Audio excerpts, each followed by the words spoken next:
बुद्धिवर्धनं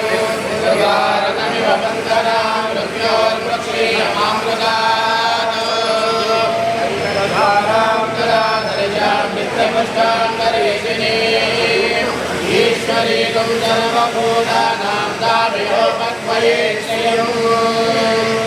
अस्मं ललाटं गलितां धारयामि सहस्रशीर्षः पुरुषः सहस्रालं पुरुष एवेदं सर्वं यद्भूतं यच्च भव्यं पुनामृतश्रेयानः यदन्येनाविरोहति एतावानस्य महिमा